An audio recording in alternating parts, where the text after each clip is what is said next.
MAP, or the Monetary Award Program, is Illinois' need-based grant for low-income college students, and it's managed by ISAC, the Illinois Student Assistance Commission. Each year, when the state finalizes its budget, a specific amount of money is allocated for the MAP program. Now, that amount of money can change every year, which means the number of students who can receive MAP changes every year as well. MAP is a popular program with more demand than available funding. So let's find out exactly how MAP grants are awarded.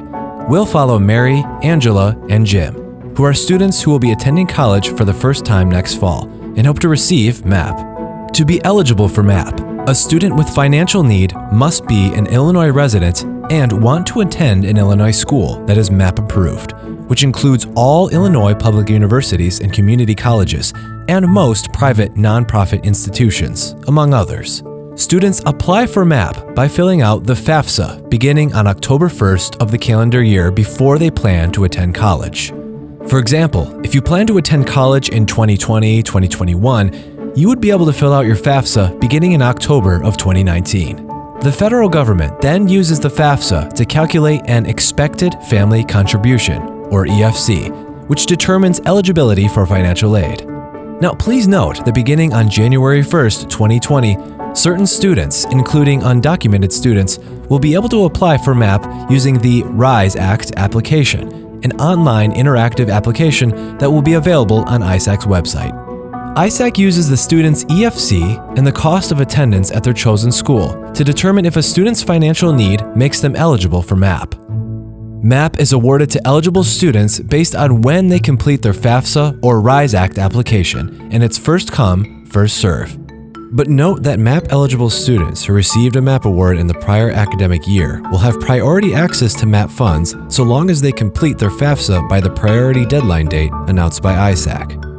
The goal is to make as many awards as possible without exceeding the expected available funding. So, why does ISAC have to estimate its budget for MAP? Well, the actual state budget for the coming year typically isn't final until about June 30th. But schools announce financial aid to students well before that. ISAC sends estimates of MAP awards to schools, which will let eligible students know the likely amount of their MAP grant, but explains that actual awards depend on the final budget from the state. ISAC stops making awards at what it calls the suspense date, which is when it exhausts its expected funding.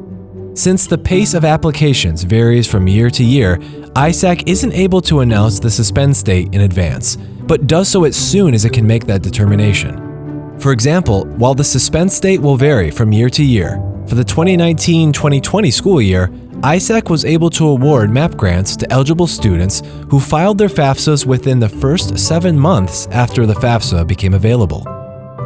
Now, as you can see, Mary, Jim, and Angela are all eligible for MAP. Mary and Angela filed their FAFSAs before the suspense date, but Jim filed just after. Students who filed their FAFSAs after the suspense date will not get MAP awards unless more funds become available at a later time, kind of like being on a wait list.